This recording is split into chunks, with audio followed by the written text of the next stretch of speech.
शलाकया चक्षुरुन्मीलितं येन तस्मै श्रीगुरुवे नमः। श्रीचैतन्यमनोभीष्टं स्थापितं येन भूतले स्वयं रूपः कदा मह्यं ददाति स्वपदान्ति। वन्देऽहं श्रीगुरुं श्रीयुतापकर्णं श्रीगुरुं वैष्णवांश्च श्रीरूपसुन्दराग्रजातं सगणा ललिता श्रीशाखान्वितां अद्वैतं सावधूतं प्रजनसहितं कृष्णचैतन्यदेव श्रीराधाकृष्णपादां सगणा ललिता श्रीशाखान्वितां। हे कृष्ण करुणा सिंधु दीनबंधु जगतपते गोपेश गोपिकाकांत राधाकांत नमोस्तुते। तप्त कांचन गौरांगी श्री राधे वृंदावनेश्वरी वृषभानुसुते देवी प्रणमामि हरिप्रिये।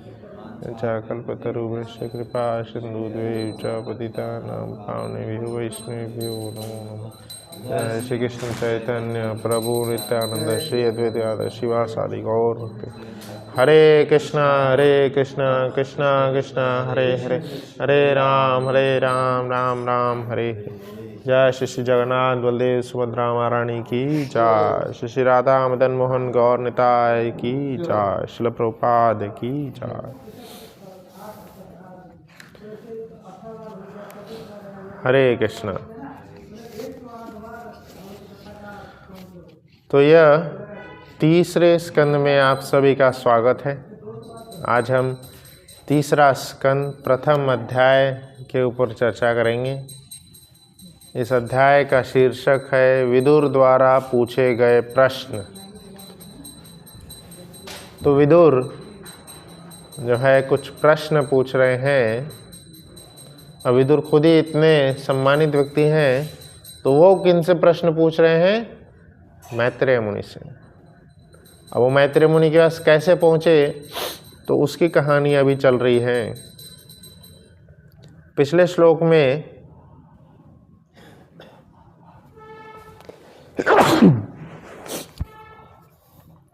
श्लोक में यह वृत्तांत चल रहा था कि विदुर अपने भ्राता जो दुर्योधन के पिताजी थे उनको बता रहे थे, आप साक्षात अपराध रूप दुर्योधन का पालन पोषण अपने कभी गलती न करने वाले पुत्र के रूप में मानकर कर रहे हो। तो धृतराष्ट्र को विदुर जी क्या बता रहे हैं?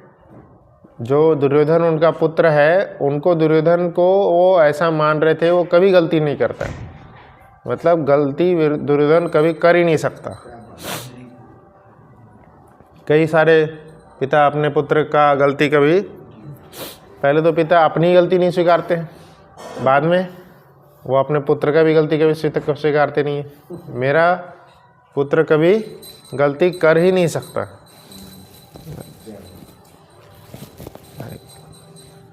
तो गलती नाम का शब्द जो है उसके डिक्शनरी में नहीं। कभी कभी अपने पुत्र की जो भी छोटी मोटी गलती भी होगी उसको छुपाने या उसको ढकने के लिए या उसको सही साबित करने के लिए देखा गया है कि कई सारे पिताजी किसी भी हद तक जाते हैं, किसी भी हद तक, चाहे पुत्र ने कितनी भी बड़ी गलती कर दी हो उसको वह छुपाते ही हैं। तो यह सब धृतराष्ट्र के ही चले। विदुर उनको यही बता रहे हैं कि आप दुर्योधन को का पालन पोषण कभी गलती न करने वाले पुत्र के रूप में मानकर कर रहे हो, किंतु वह भगवान श्री कृष्ण से ईर्ष्या करता है। तो सबसे बड़ा अपराध, सबसे बड़ी गलती, चाहे कोई भी गलती कोई करे न करे, यह सबसे बड़ी गलती है, सबसे बड़ा अपराध है। भगवान श्री कृष्ण, पूर्ण पुरुषोत्तम भगवान श्री कृष्ण, जो सभी जीवात्माओं के परम मित्र हैं, परम सखा हैं, जो सभी जीवात्माओं के सुहृद हैं। पूरे विश्व में ऐसा सुहृद किसी भी जीवात्मा का कोई न हुआ हो।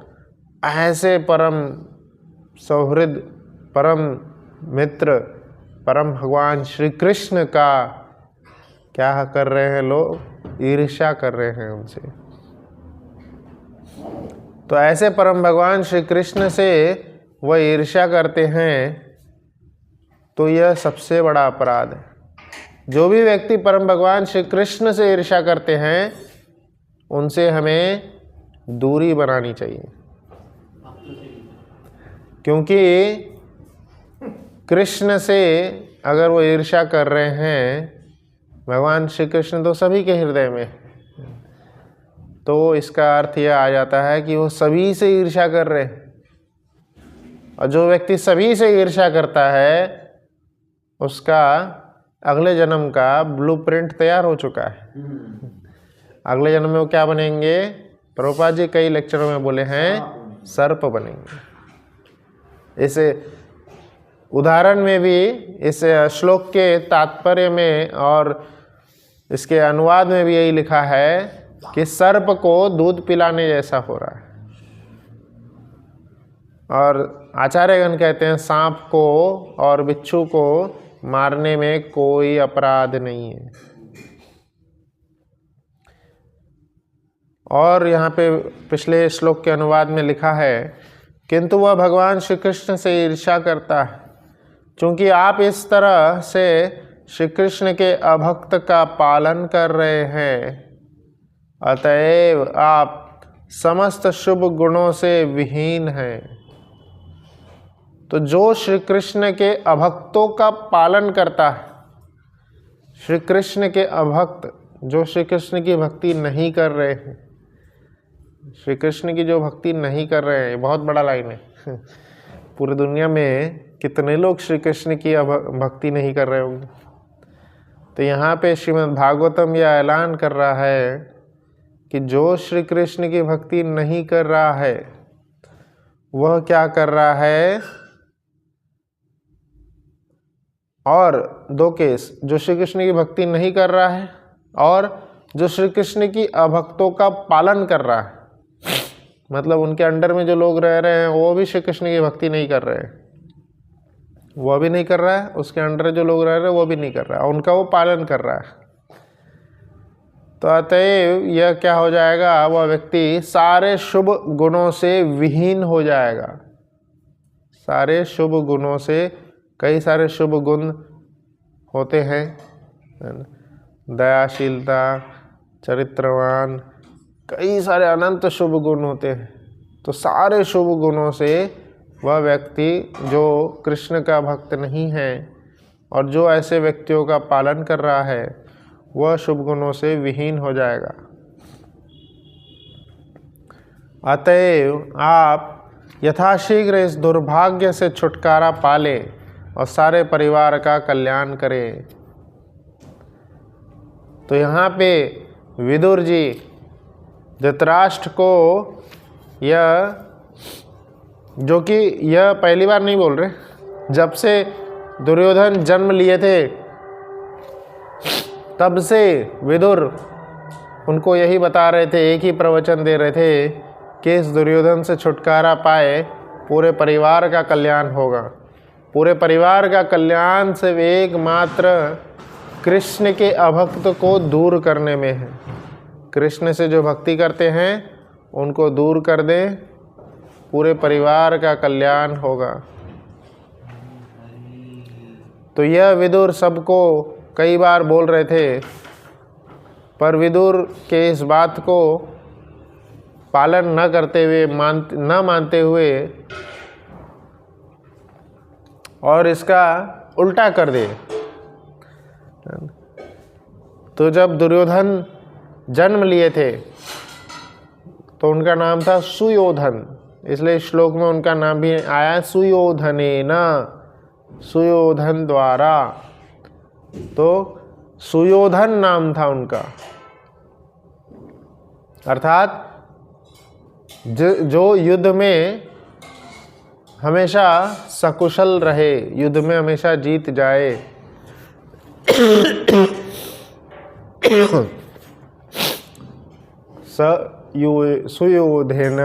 सुयोधन। तो ये जो दुर्योधन थे, सुयोधन जो थे, इनका जन्म भी बहुत अच्छे तरह, बहुत रोमांचकारी जन्म होता है इनका।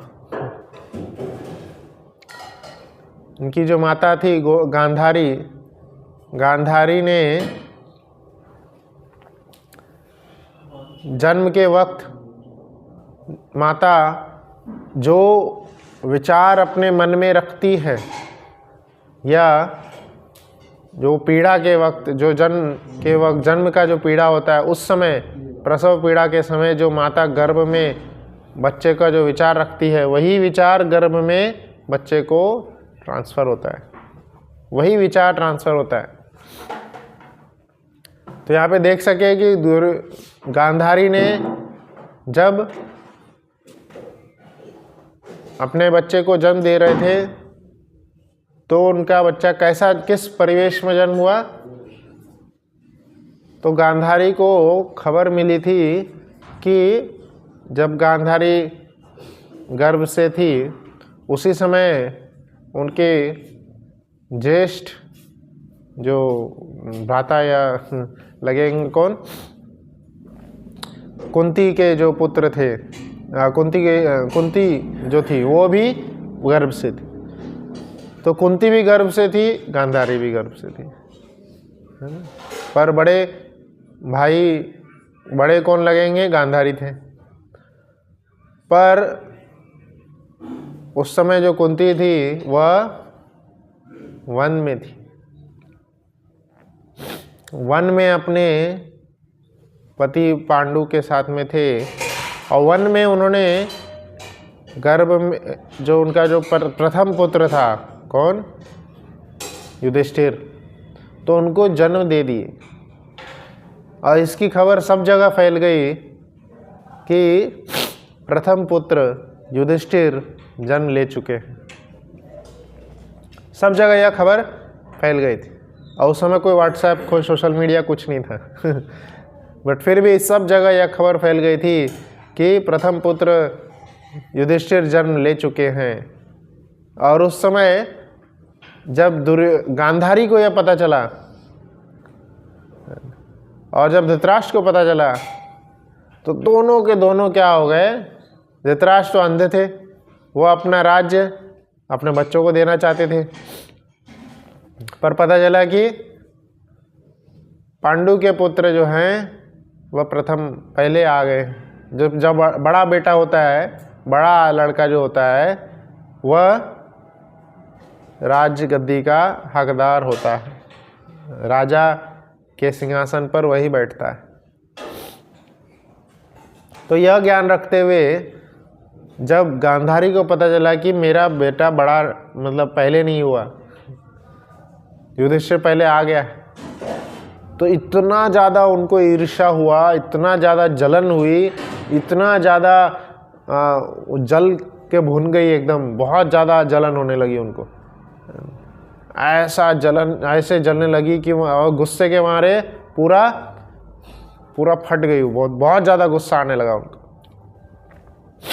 तो गुस्सा, जलन, ईर्ष्या, द्वेष, ऐसे सभी भावनाओं से भरकर गांधारी ने क्या किए थे, अपने प्रसव को खुद ही ऐसे मारकर, बोला निकल ही नहीं रहा है तो खुद ही मारकर निकालना चाहिए, खुद ही मारकर उनको लगा कि बच्चे का जन्म हो जाएगा।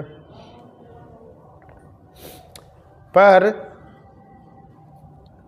हमारे प्लानिंग से कुछ नहीं होता है वही होता है जो कृष्ण का प्लान है। ये पूरी सृष्टि कृष्ण की है ना। भगवद गीता के 5वें अध्याय में भगवान क्या बोले हैं, भोक्ताराम यज्ञ तपसाम सर्वलोक महेश्वरम। तो भोक्ताराम यज्ञ तपसाम सर्वलोक महेश्वरम, सभी लोकों के ईश्वर कृष्ण हैं और सभी भोक्ता, सभी के भोक्ता भी कृष्ण ही हैं। तो ऐसे परम भगवान कृष्ण का जो प्लान होता है वही होता है। तो प्रसव को उन्होंने धक्का मार के गिरा तो दिए, पर प्रसव से कोई पुत्र नहीं प्राप्त हुआ उनको, बल्कि क्या प्राप्त हुआ, एक मांस का ढेला, इतना बड़ा मांस का ढेला प्राप्त हो गया। मतलब क्या निकला? एक जस्ट पीस ऑफ मांस।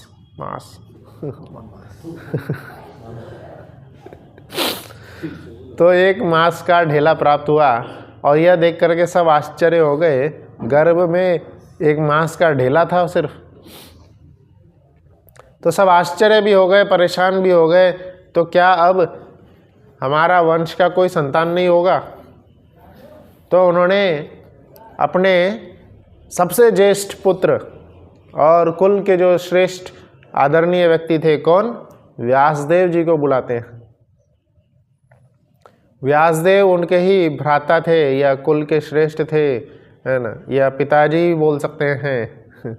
तो वह उनको बुलाते हैं, व्यासदेव को, और व्यासदेव जी ने बोले थे आप सिर्फ एक स्मरण करिएगा, आपके स्मरण करने मात्र से मैं आ जाऊंगा। तो बस स्मरण किए व्यासदेव जी को, वो आ गए। और व्यासदेव जी आकर के क्या बोल रहे हैं कि आप यह जो ढेला प्राप्त किए हैं इसको 101 कलश बनाइए। माता गांधारी का गर्भ पुत्र देने लायक नहीं था, क्योंकि वो पूर्ण रूप से ईर्ष्या से भरी हुई थी। तो ईर्ष्या से भरा हुआ जो गर्भ होता है या माता होती है, वो उनका पुत्र भी वैसा ही होता है, और उनका पुत्र गर्भ देने लायक ही नहीं रहता है। तो 101 घड़े बनाए गए और घड़े में ऐसा लिक्विड डाला गया कि वह, और उसमें व्यासदेव जी जो परम ज्ञानी थे और परम उन्होंने कई सारे सिद्धियाँ प्राप्त की थी, ऋषि थे, तो उन्होंने भी ऐसा कुछ उसमें किए कि वह गर्भ में जो लिक्विड, घड़े में जो लिक्विड डाला गया वो गर्भाशय के लिक्विड के जैसा हो गया, मतलब वो गर्भ को धारण करने वाला हो गया। तो घड़े से निकले, और ये जो मांस का पिंड निकला था इसके 101 टुकड़े किए और उन सब घड़े में डाल दिए, और बोले अब यहाँ पे छोड़ दो इसको जितना। और इस तरह से फिर कुछ समय के बाद में एक रात आई ही, जिसमें एक घनघोर काली रात, जिसमें कई सारे सियार जोर जोर से आवाज़ दे रहे थे, सारे निगेटिविटी वल्चर्स सब दिख रहा था। ऐसा लग रहा था इससे ज़्यादा घनघोर काली बदसूरत रात हो ही नहीं सकती। इतनी सारी निगेटिविटी उस समय थी, दिख रही थी, जो महाभारत में वर्णन है, मुझे याद नहीं है, बट बहुत सारे निगेटिविटी उस समय दिख रही थी उस रात को। सबको लग रहा था कि बहुत कुछ बुरा होने वाला है, आज रात बहुत बुरा होने वाला है। और क्या होने वाला था? उस घड़े से फूट करके सुयोधन नामक पुत्र निकले। तो उस घड़े से सुयोधन निकल गए, फिर धीरे धीरे करके सभी पुत्र निकल गए। इस तरह से 101 पुत्र नहीं 100 पुत्र और एक पुत्री का जन्म हुआ। तो धृतराष्ट्र को 100 पुत्र अर्थात कौरव प्राप्त हुए।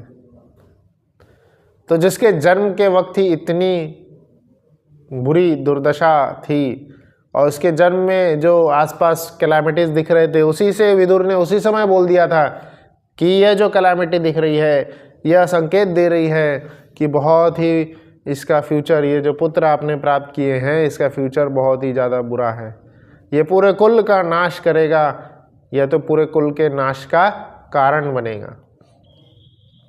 उसी समय विदुर ने बोले थे कि इसको फेंक दो, इसको त्याग दो, कोई ज़रूरत नहीं है।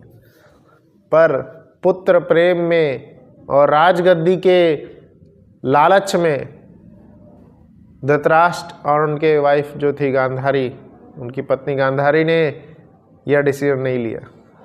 इतने मेहनत से पुत्र प्राप्त हुआ है, इतने समय के बाद पुत्र प्राप्त हुआ है, तो ऐसे पुत्र को त्यागेंगे?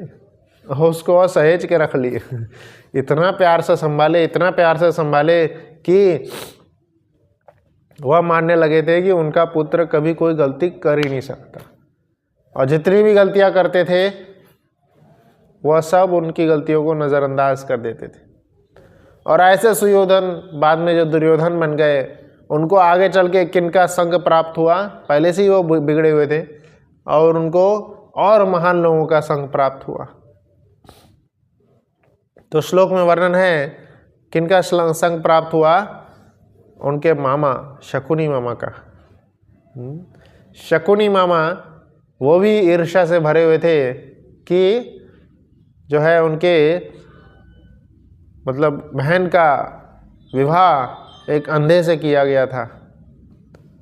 तो यह भी बहुत बड़े उनको चुभी थी और ईर्ष्या से हमेशा भरे हुए थे और हमेशा उनके वंश का नाश करने का प्लान बनाते रहते थे। तो इस प्रकार से शकुनी मामा का संग भी मिला था सुयोधन को, दुर्योधन को, और साथ में कर्ण का भी संग मिल गया था।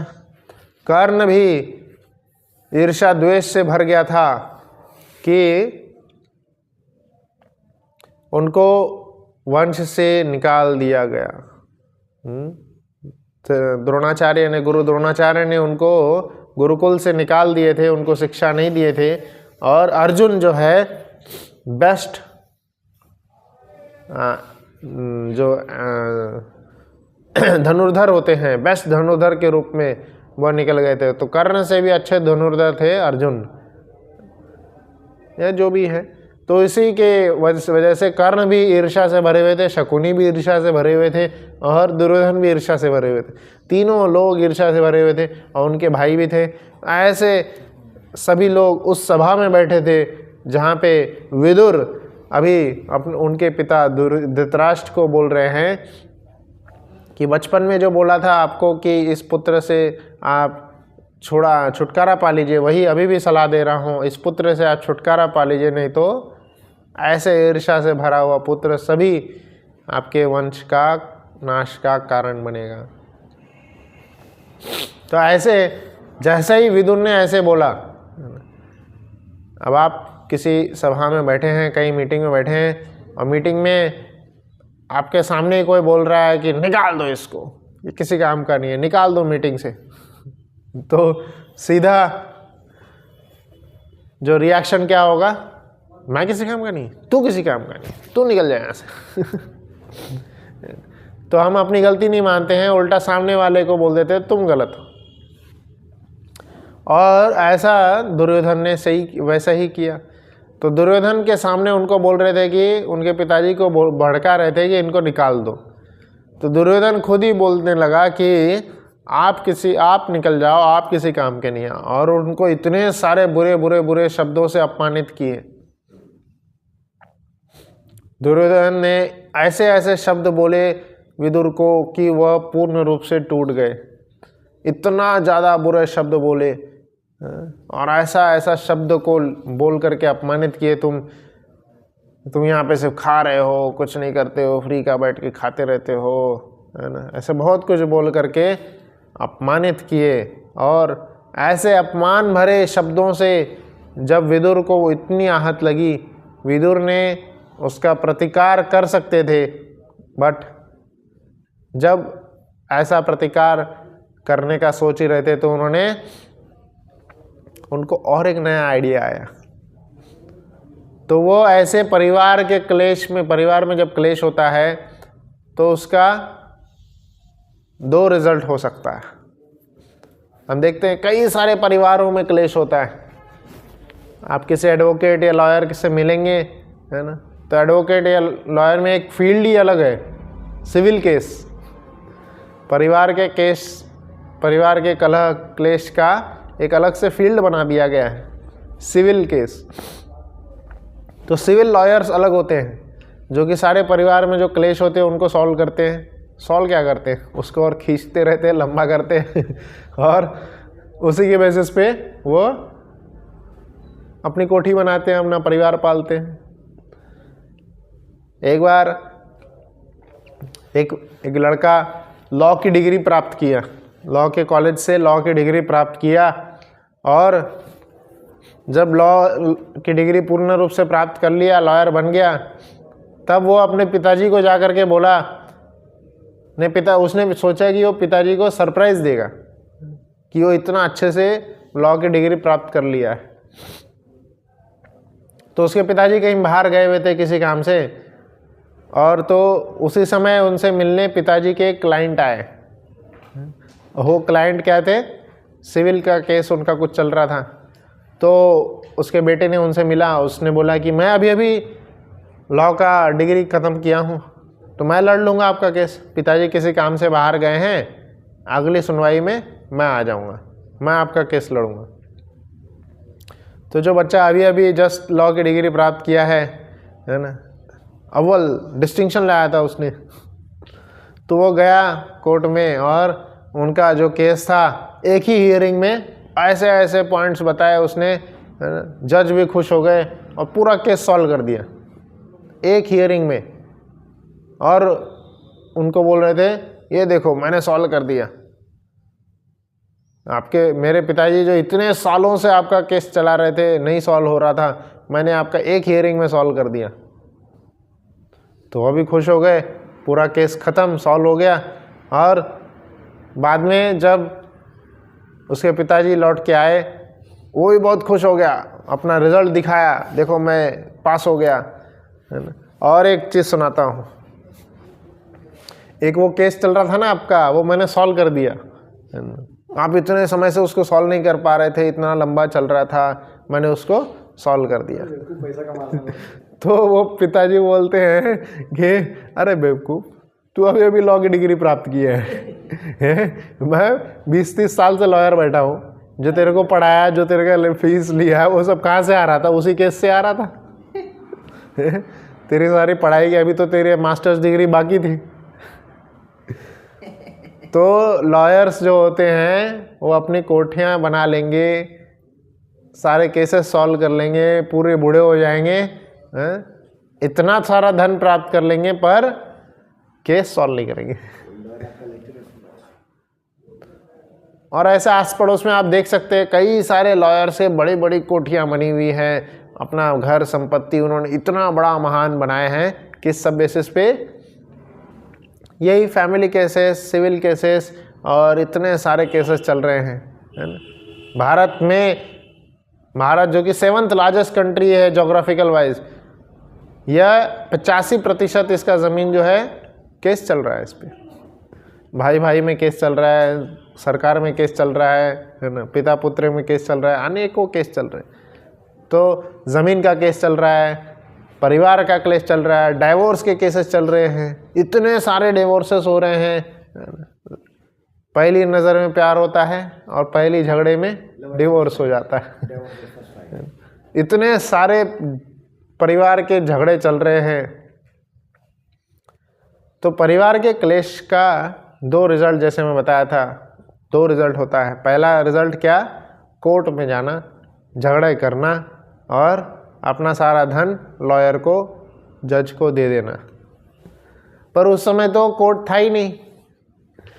तो परिवार में जब क्लेश हुआ तो विदुर जी कहाँ गए? विदुर जी गए अपने परम लक्ष्य, जीवन का जो परम लक्ष्य होता है, भगवान को प्राप्त करना, भगवत धाम जाना, इस राह में वो चल पड़े। और इस प्रकार से उन्होंने परिवार के उस क्लेश का, उस अपमान का कोई प्रत्युत्तर न देते हुए विदुर जी ने क्या सोचे कि हमें जा कर के निकल जाना चाहिए ऐसे क्लेश से, ऐसे जहाँ पे ईर्ष्यापूर्ण वातावरण है, ऐसे वातावरण को छोड़ के ही निकल जाना चाहिए, अपना जाके भक्ति करना चाहिए। और इस तरह से सभी तीर्थों का भ्रमण करने के लिए विदुर जी निकल गए थे।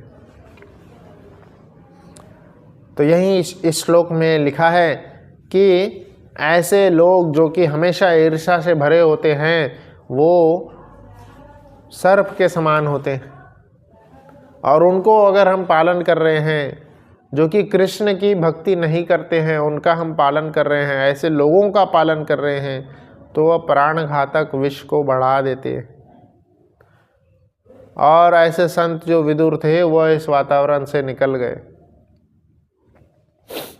तो जब इस वातावरण से वो निकल गए तो कई सारे तीर्थों में भ्रमण करने के लिए गए। कई तीर्थों का भ्रमण करते हुए वह पहुँचते हैं अंत में किनके पास? बहुत साल हो गए, कई सालों के बाद में, और इतने सालों में इधर कुरुक्षेत्र युद्ध पूरा ख़त्म हो गया और युधिष्ठिर जो थे राजा बन गए थे और उनको भी कई समय गुजर गए थे या राजा बने हुए। कितने, लगभग 36 साल युधिष्ठिर ने, 36 उसी के आसपास में साल युधिष्ठिर ने राज्य किए थे। और उसके बाद में कृष्ण भी इस धरातल को छोड़ के जा चुके थे। कृष्ण ने भी धरातल छोड़ दी और कृष्ण जैसे ही धरातल छोड़े थे उनके सभी जो भक्त थे पांडव वह भी धरातल छोड़ दिए थे और पूरा जो कुल है, यादव कुल, कुरुवंश, सब कुछ नष्ट हो चुका था। और कृष्ण धरातल छोड़ते समय उद्धव को ज्ञान दिए थे और मैत्रेय को। और उद्धव को बोले थे कि आप जाकर के ऋषिकेश बद्रीनाथ में जो संतगण हैं उनको यह ज्ञान दीजिए। और मैत्रेय को बोले थे कि आपके पास विदुर जी स्वयं आएंगे, उनको यह ज्ञान दीजिएगा। तो सारे तीर्थों का भ्रमण करते हुए विदुर अभी मैत्रेय ऋषि के पास पहुँचे हैं। और पहले विदुर जी उद्धव के पास पहुँचे थे। उद्धव से कई सारे प्रश्न किए विदुर जी ने, कई सारे प्रश्न किए कि युधिष्ठिर कैसे हैं, पांडवगण कैसे हैं, कौरव कैसे हैं, और अंत पूछते हैं यादवगण कैसे हैं, कृष्ण कैसे हैं, क्या सबके हितैषी कृष्ण हैं, कैसे हैं। और यह सवाल पूछते ही उद्धव और रोने लग गए थे और विलह करने लग गए थे। फिर उन्होंने सब वृत्तांत सुनाए और फिर उनको बोले कि आप जाइए मैत्रेय के पास। मैत्रेय मुनि के पास जा कर के फिर विदुर जी कई सारे सवाल पूछते हैं जिनका वर्णन इस तीसरे स्कंद में है। और भागवतम में किसी का वार्तालाप वर्णन में आ रहा है तो इसका सीधा अर्थ हमें समझना चाहिए कि वह वार्तालाप कृष्ण से संबंधित। भागवतम में वर्णन आ रहा है मतलब वो हमें भक्ति को बढ़ाएगा। इसलिए भागवतम में सभी ऐसे वृत्तांत का ही वर्णन है जो हमारी भक्ति को बढ़ा रहा है। तो हम देख सकते हैं कि यह श्लोक में तो ऐसा वर्णन है कि कोई किसी को घर से निकाल रहा है, घर का क्लेश चल रहा है ना। पर यह भागवतम में वर्णन आ रहा है किसी घर के क्लेश का। हर घर में क्लेश होते रहते हैं पर घर घर के क्लेश का वर्णन भागवतम में नहीं आता है। इसका वर्णन आ रहा है क्योंकि घर के क्लेश का रिजल्ट क्या हुआ कि वो भगवत धाम की राह पे निकल गए। तो इसलिए हमें हर चीज़ को पॉजिटिव रूप से भी हम देख सकते हैं। और यहाँ पे जैसे विदुर जी ने देखे थे वो भक्ति में, भगवत धाम की प्राप्ति में और आगे बढ़ गए थे। तो हम भगवान से ही प्रार्थना करेंगे कि गुरुजनों से ही प्रार्थना करेंगे कि हम भी माला अच्छे से कर पाएँ और भक्ति की राह में और अच्छे से आगे बढ़। जय श्रील प्रभुपाद की जय, श्रीमद् भागवतम की जय। यहीं पे विराम देंगे। किसी का कोई प्रश्न है तो पूछ लें।